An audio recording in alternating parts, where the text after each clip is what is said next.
This is the Dean Show. Deans of Peace, welcome to the Dean Show. Are you sick and tired of being sick and tired? Well, literally, my next guest, he was sick and tired of being tired and sick all the time, and he ended up going to the doctor like most people do, and he just got more sick. It wasn't working. The prescription drugs with 20 different side effects, they weren't cutting it.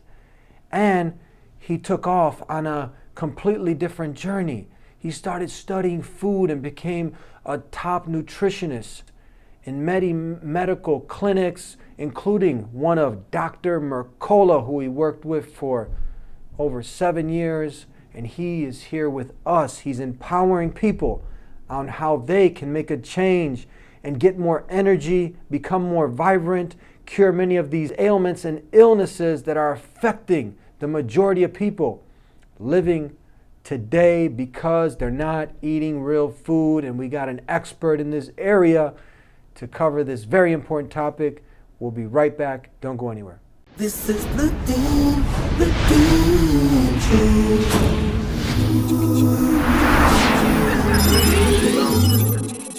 This is the Dean Show. This is the Dean Show. This is the Dean Show.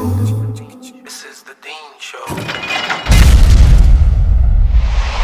Hello, Jim Marlowe. How are you doing? Okay. Welcome to the Dean Show. How you been? I've been very well, Eddie. Almost Thank you. 40 Thank you. years you've been dealing with nutrition. You went from being tired and sick because you were tired and sick. Tell us a little bit about this. Well, for the first 20 years of my life, I was a mess. I was chronically ill. I had all kind of chronic health problems. And at the age of 20, I reached a point in my life where I became sick and tired of being sick and tired all the time. And I recognized that the doctors that my parents were taking me to were not helping me. They were only giving me prescription drugs that at best helped to reduce some of my symptoms a little bit in the short run, but in the long run I was getting worse and worse and worse. And I wanted to know how to be healthy. And there was no doctor that I knew of at that time who could tell me that. So I decided to take responsibility for my own health, and I knew that the first thing to do to begin to take responsibility for my own health was to educate myself. And so I started learning about nutrition and the other, what I like to call fundamental influences on our health that are part of everybody's life. And if you just think things through for yourself very carefully and logically, I think anybody else would come to the same realizations. That, of course, what you're putting into your body every day is going to be a big and constant influence on your health. And so I started studying nutrition and I started making changes. And it only took about a week or two before I actually started to feel better in a very significant way. And I knew I was onto something. And so I continued to study nutrition. That was in 1977 when I started. And I was 20 then. Now I'm 58 now. And I've been studying nutrition for 38 years. And I'm still studying nutrition because no matter how much you know or how much you think you know, there's no end to learning. And I am devoted to being a lifelong student and continuing to evolve my consciousness and my practice in the living of my life and engaging in the proper care and feeding of my body. And I learned enough about how to be healthy and learned enough about nutrition and the other fundamentals of health that in 1985 I started doing some nutrition and health counseling on a professional level. And I've had a lot of experience in that area, but the experience that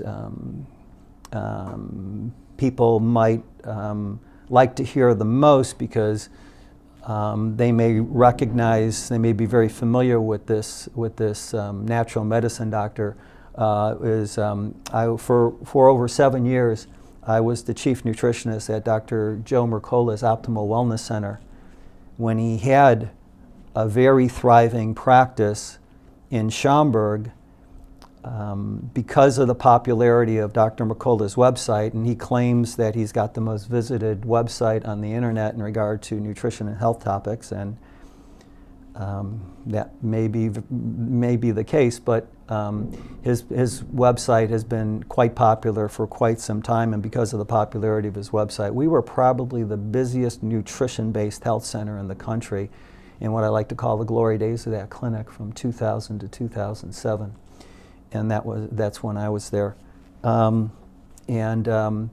We had a lot of people coming from all over Chicagoland and outside of Chicagoland, different parts of the country, and even from outside the country to seek our help and realizing freedom from a whole variety of different chronic health problems and learning how to be healthy. Okay. And we taught them that. We got a lot to talk about. We want people, one of the benefits now that we want people to derive when they leave the show is some things. I know this is a life. This is a change of ways, you know, to implement, you know, make it a way of life, so you can really enjoy life. Like you've been enjoying now since you made these changes. My next question is someone tell me this. All right, you're making a change. And you got family, they love you, and they keep bringing this stuff over. Mm-hmm. So what do we do, okay? Mm-hmm. You're cutting out, and they're like, come on, you know, and every day you got this stuff in the fridge. Mm-hmm. So let's start with... well, if this is offered to me anywhere, I say, well, thank you very much, but no thank you. Uh-huh. And people can see, this looks good. Now, I cannot, look, I would eat a whole cake like this on my cheat days, you know? Well, the first 20 years of my life, I would have eaten it too, but... Sorry, let me see. I also... I don't know if you guys can see this, man. This is, I mean, look, this is like, whoo! You sure you won't have some? I'm positive. You know what? I'm positive. Yeah, well, see, there is no struggle. What's wrong with this? I mean, come on, enjoy life a little bit. Well, what's wrong with it is there is nothing right with it. You know, many years ago, I learned the value of...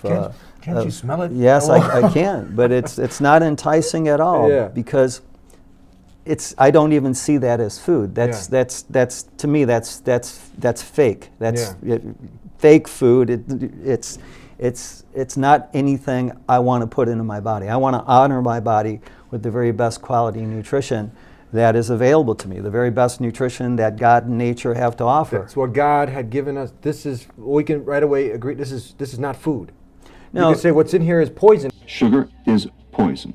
It is a chronic, not acute, chronic, dose-dependent, depends on how much you eat, because there is a safe threshold, liver toxin. The metabolic diseases that are associated with obesity, the diabetes, the heart disease, the lipid problems, the strokes, the cancer, those diseases are being driven by sugar. It's actually killing you internally, right?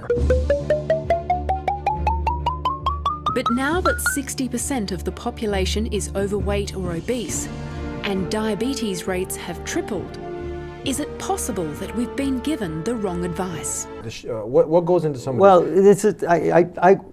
you could call it, you can make a case that this is poison, but what I think is a more accurate way to describe what this and similar products are, this is not going to have a nutritional effect on your body. No nutrition in there. It's going to have a drug-like effect on your body. Okay? Sugar... Just recently, scientists discovered a hormone called leptin.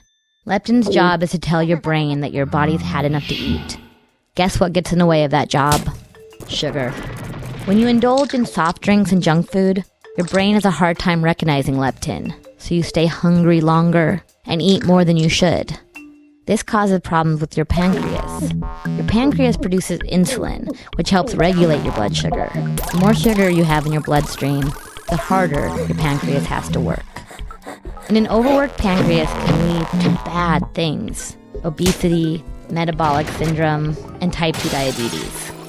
And when you consider heart disease and liver disease, both of which can be caused by sugar, then yeah, sugar is bad. Has more of a drug-like effect. It's a stimulant.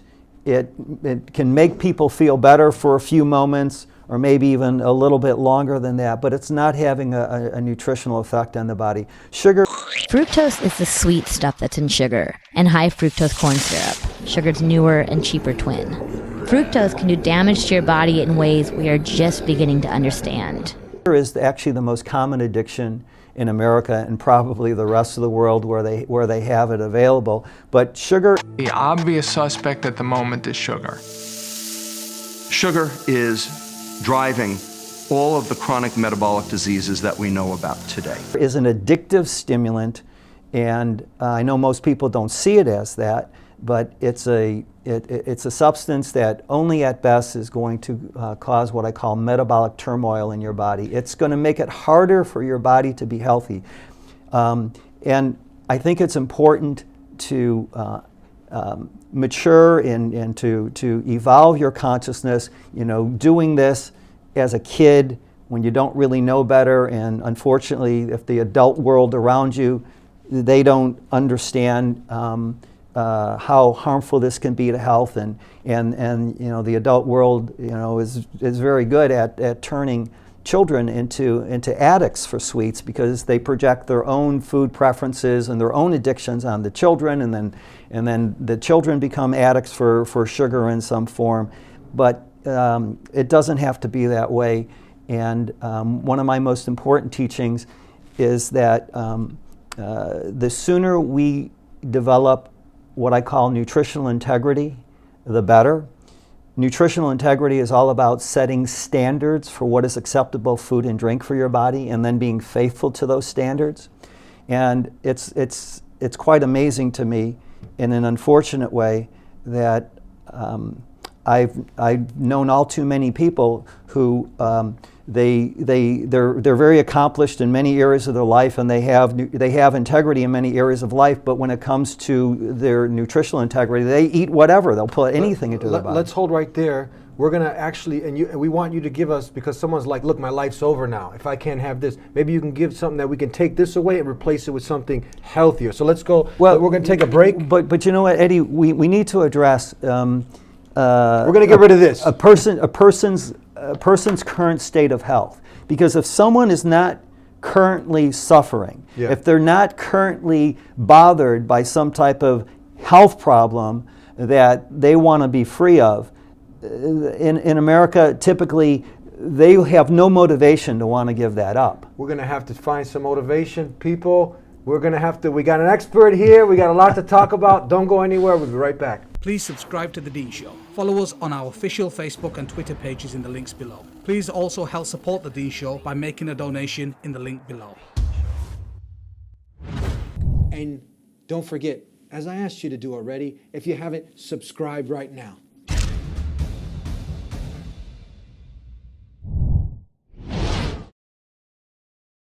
Back here on The Dean Show, expert in nutrition. You worked at some of the many different medical clinics with also Dr.Mercola for 7 years. Many people know him. Tell us now, sugar. Adding sugar is how the food industry engineers temptation. Now the food tastes great. In fact, it tastes so great we can't put it down. This is a win-win for the food industry. They complied with the arguments of the 1980s. They've gotten us to eat more, and they are making money hand over fist. The problem is they're doing it at our expense, and we're losing our health. Have you seen the documentary Fed Up? No, I haven't. Yeah, very good documentary. This helped me actually. It was a catalyst to me really taking off with this. Seeing the effects of white processed refined sugar and pops and sodas and fruit juices and whatnot. And once I eliminated just the sugar. When I get people off sugar and I get their insulin down, they all of a sudden feel more energy. They all of a sudden want to engage in physical activity. And that's part of why they lose weight. I saw a major change in my life. Mm-hmm. One thing is, and you could take off from here, when you go into a hospital, you're supposed to be going there to get some help, and you are going to many doctors, or you go into a pediatrician's office, and all the kids are drinking pop and eating chips. Yes. Or in the waiting room, you see a Coca-Cola machine. There's a problem here, isn't it? Yeah. Let's take off from here. What do you think? So what can we do now? You talked about being cognizant, aware of what you're putting in your body, motivating people maybe before a disease hits. Because of this food intake that we're taking, especially this white refined sugar, isn't like obesity is like a leading killer, heart disease, Yes. and many of these other ailments? Yeah. Unfortunately, in America, it's very few people come to set a high standard of what is acceptable food and drink for their body, what I call nutritional integrity. They typically don't do it voluntarily.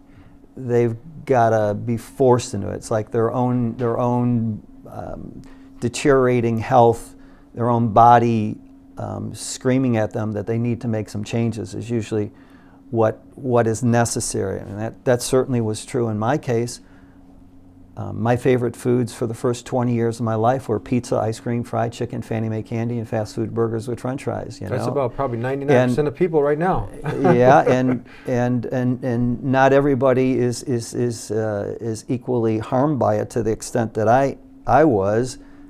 Some people have a higher tolerance for putting junk into their body than other people, but it's important to respect your own experience.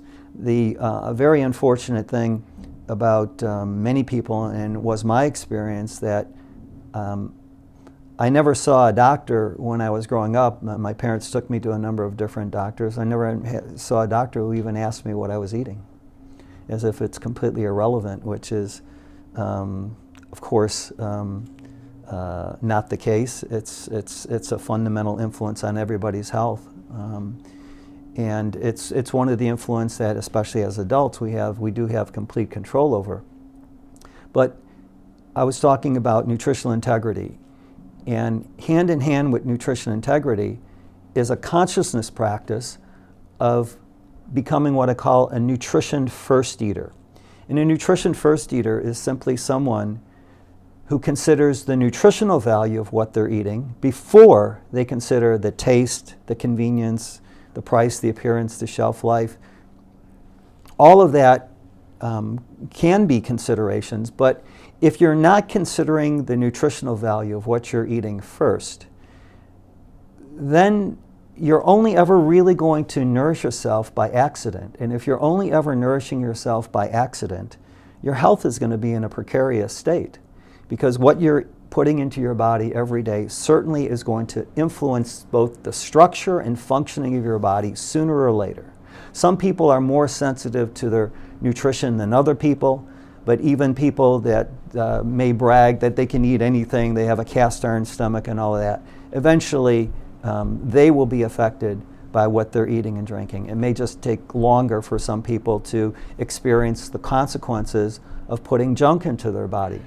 I know you can go on about any of these things that I mentioned to you for hours, but just tell us what are some things that maybe people, days, days, yeah, probably weeks.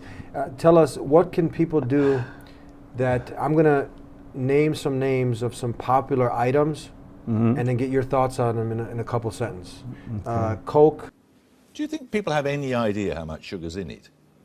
And maybe they don't, and I think one of the things we need to do... Look at this. 23 sachets of sugar in that single container, the equivalent thereof. Okay. Diet Coke. Fake food should be avoided completely, if you're interested in being healthy. Okay, good. Microwave popcorn. Avoided completely. That's more fake food. Okay, we covered the fake food for the fudge cake that we just had. Yeah, well, that's what dominates in America is fake food. So everything you say fake food is like, just stay away from it, throw it away. The chances are you're eating more refined sugar and starch than you realize. It's not just in the obvious things like soft drinks, syrup, and candy. 1/2 of the sugar that we are consuming today is in items that we didn't even know had sugar.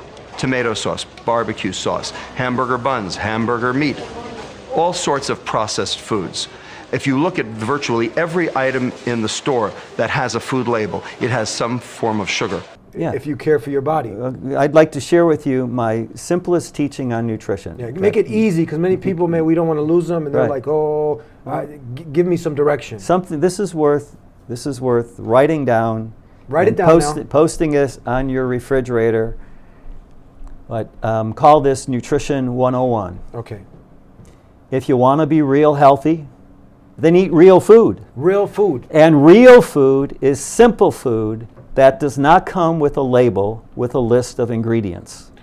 That's pretty, I mean, it's not the...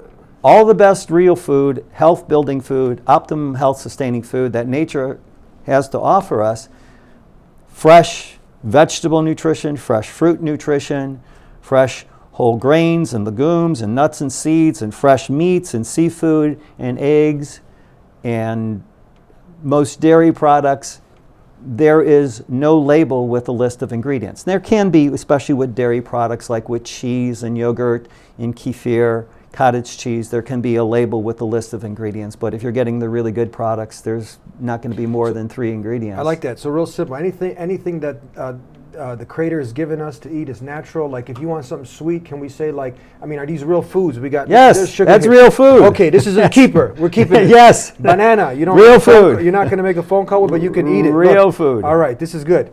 Yes. Real food. Avocado. Yes. We're going to keep yes. it. Okay, so this food is largely promoted as being such a rich source of potassium, which it is. But this food is an even richer source of potassium than this food. And it's funny to me that the avocado producers don't promote their food as being an even richer source of potassium than bananas. We're having a lot of fun. We're going to take a break and we're right back with more with my special guests. Don't go anywhere. We'll be right back. Please subscribe to The Dean Show. Follow us on our official Facebook and Twitter pages in the links below. Please also help support The Dean Show by making a donation in the link below. And don't forget, as I asked you to do already, if you haven't, subscribe right now.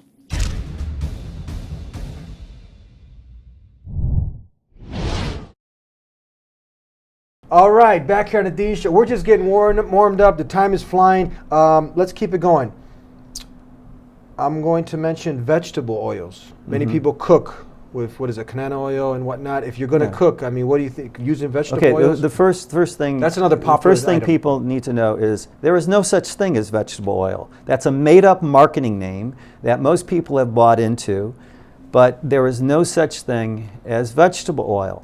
What is typically marketed to the public as vegetable oil is corn oil. Corn is a grain, or soybean oil. Soy is a legume, or canola oil or cottonseed oil. Those are not even food crops.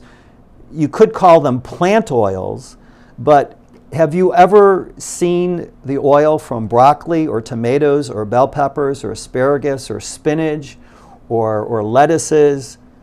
No. There's no such thing as vegetable oil.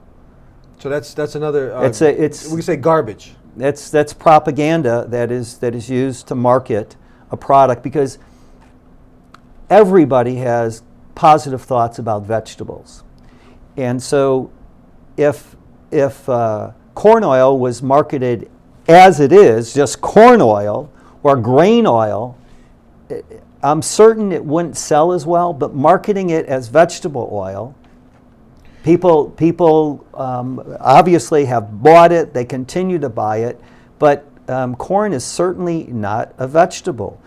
It is a grain. And soy is a legume, cottonseed, and canola. Canola is made from the rapeseed. It's not even a food crop. It's a hybrid of a seed that grows very prolifically, mostly in Canada. And canola is not even, it's a made-up name. It stands for Canadian oil. Yeah. So the person in the kitchen is like, what do I cook with? Well, actually, the whole practice of cooking with added fats or oils to prevent food from sticking to the surface of the cookware, that's not healthy. It never has been, and it's a mistake, and I never support that. What I support is people using healthier cooking practices where you don't need fats or oils to prevent the food from sticking to the surface of the cookware, and you can really only achieve that when you cook your food at lower temperatures. Cooking your food at lower temperatures more gently, like cooking your food on simmer on the stovetop, or using a crock pot, or using a slow cooker. Always use your crock pot on the lowest setting, or steaming your food. There's some other cooking practices that have their place, but I never support using fats and oils in the cooking process, and I know that's most people want to know what's the best fat or oil to use for cooking. The correct answer for health is none of them. How about coconut oil, olive oil? Well, that would be using coconut oil or butter would cause less toxic molecules to be produced than using corn oil or safflower oil or even olive oil. But my teaching is you don't want to create even small amounts of toxic substances in what you're cooking. There's one other person who supports my position. He's the only other nutritionist who has the same position that I have. He's the only other nutritionist I'm aware of, and that's Udo Erasmus. Udo Erasmus is the man that wrote the definitive book on fats and oils and human nutrition. His book has been available for a long time. It's called Fats That Heal and Fats That Kill. And he has the same exact position that I have. When he's asked the question, what are the best fats and oils to use for cooking, he always says the same thing, none of them. Dr. Esselstyn, I don't know if you know him, he's also had him on the show. He's from the movie Forks Over Knives. Okay. He has this position. Tell us. He shares the same position? He does not recommend any fats or oils in the cooking process? Absolutely, yeah. Tell me now, when you're cooking white flour, that's another common one, white flour. Yeah, but see, that's a mistake to use white flour at all, because that's more fake food. That's another fake food? Yeah, that's right. Okay. Yeah. So this one we're throwing, there's a lot of things we're throwing out right now. Yeah, well, you know, it's a better approach is to focus on what to eat rather than what not to eat. Okay, well, how can we substitute? You know, substitute now, if somebody wants to make something sweet, right? So we're not using that right. What like you said, Eddie, here we go. Natural sweetness, right? I've heard fresh fruits. You have raw, unpasteurized honey. How's that? Dates. That's a real food. What do you think? As a transition food, that can be good. Coconut palm sugar? But to really achieve and sustain a high level of health, especially if you're currently struggling with your health, you got some chronic health issues, it's best to actually evolve beyond wanting to indulge your taste buds with concentrated sweetness. What we enjoy as a matter of taste is largely a matter of what we're familiar with, habit. You can re-educate your taste buds. You can re-educate your taste buds and learn to enjoy foods that are truly nourishing and health sustaining for your body. But you have to make some changes. And ultimately the changes come down to what is it you need to add to your life and what is it you need to subtract from your life. Just to keep it real simple, I always recommend to everybody I work with, add more real food and subtract the fake food. That's a real simple formula. Add real food. Yes. We listed some things that are fake. That's basically garbage. If it's fake, throw it out. And real food. Give us some examples of real food. Chicken, steak, what do you... Sure. Well, all whole, fresh foods, vegetables, salad vegetables, any vegetables that you enjoy, whole vegetables, get them fresh. Fresh is always better than frozen or canned. Fresh fruits, nuts and seeds, grains and legumes, that covers all the plant foods. And then in the way of animal foods, meats, fresh meats from healthy animals. That's a very important qualification. Fresh meats from healthy, humanely raised animals. Pasture-raised, grass-fed beef, not factory farm meat. Organic chicken, organic pork, eggs, organic. You know, as Muslims, you know, this pork we stay totally away from.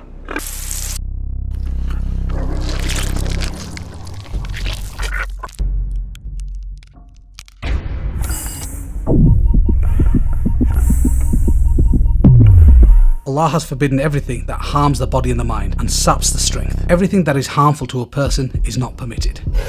Allah says in the Quran, "Say, O Muhammad, peace be upon him, I do not find within that which was revealed to me anything forbidden to one who would eat it, unless it be a dead animal, or blood spilled out, or the flesh of swine, but indeed it is impure." There are reasons that the meat of the pigs become more saturated with toxins than many of its counterpart farm animals. The first reason has to do with the digestive system of a pig. Pigs are the filthiest animals on the earth, with the most parasites and diseases than any other animal that mankind consumes. Fine. I can respect that. Yeah. I can respect alcohol.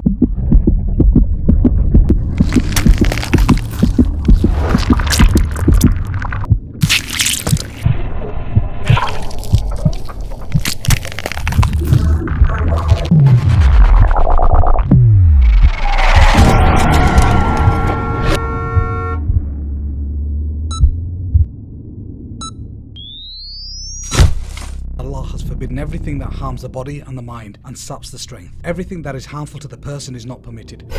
Allah says in the Quran, O you who believe, intoxicants and gambling and al-nasab and al-azlam, arrows for seeking luck or decision, are an abomination of shaitan, Satan's handiwork. So avoid that in order that you may be successful.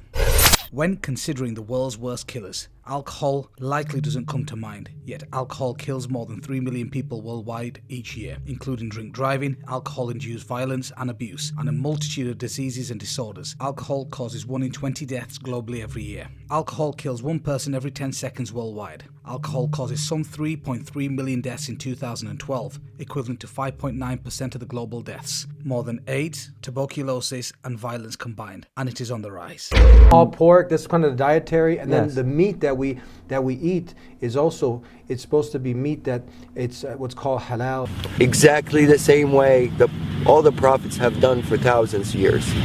Abraham, Noah, Moses, Jesus, and Muhammad, peace upon all of them. Not using stun guns or hammers or any other equipments, electrical equipments, simply only using God's name upon slaughter. Zabia, where Sure. all the blood comes out, right? Yes. And it's supposed to be in its Yes. natural habitat. Yes. Well, Yeah. it's very important that the animal, that the meats that people eat come from healthy, humanely raised animals, and also the way the animal is killed. It should be in a very humane way. That is very important. So important, I know, and that's a very important part of halal, and I have a lot of appreciation for that. You know about And halal? Yes. Oh, cool. All right. I've worked with hundreds of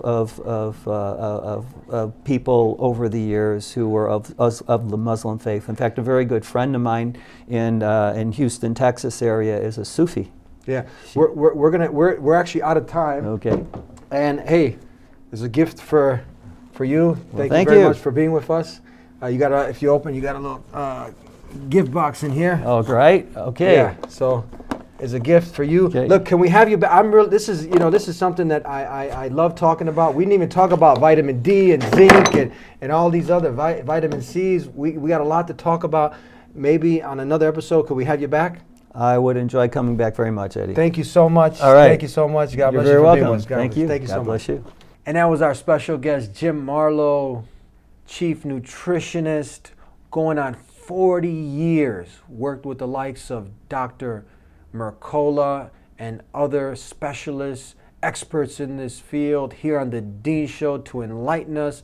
And what's at the end of the day, the message, the simple message that you can carry away from this is eat real food. Had an example of the cake made with white processed refined sugars. It's fake food. It has no nutritional value. Those Dunkin' Donuts, no nutritional value, but they have elements in there, addictive elements that get you addicted to something that has no nutritional value and actually has harmful elements in there, leading causes for heart disease, for diabetes, and other chronic diseases. So now you're addicted to something that's going to eventually bring on a chronic disease. And then you're going to be tired and sick all the time. So replace the fake food with real food. We hope that you'll heed the advice and subscribe if you haven't already, so you can get the next week's show and more like it. And when we have Jim on again, you can get it delivered directly to you.